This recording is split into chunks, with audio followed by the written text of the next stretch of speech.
7 ذوالحج، وہ دن جب لاکھوں عازمین حج اپنے زندگی کے سب سے عظیم سفر کی تیاری کرتے ہیں۔ 8 ذوالحجہ یوم ترویہ، آج حاجی منیا کی طرف روانہ ہوتے ہیں۔ منیا کی وادی عبادت، ذکر اور صبر کا منظر پیش کرتی ہے، جہاں دنیاوی شور خاموش ہو جاتا ہے۔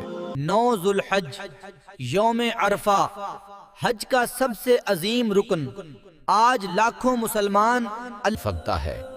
میدان عرفات میں دیا جانے والا خطبہ کے حج، امت مسلمہ کے لیے اتحاد، صبر، یہ وہ لمحے ہیں جب آنکھوں سے آنسو اور دلوں سے دعائیں بہتی ہیں۔ عرفات کے بعد حاجی مزدلفہ پہنچتے ہیں۔ کھلے آسمان کے نیچے ایک عجیب سکون اترتا ہے۔ 10 ذوالحج، شیطان کو کنکریاں مارنے کا دن، برائی کے خلاف ایک عظیم علامت۔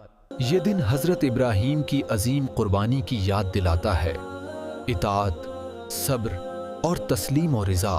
حلق یا قصر کے بعد حاجی بیت اللہ کا طواف کرتے ہیں اور دل ایک عجیب سکون محسوس کرتا ہے۔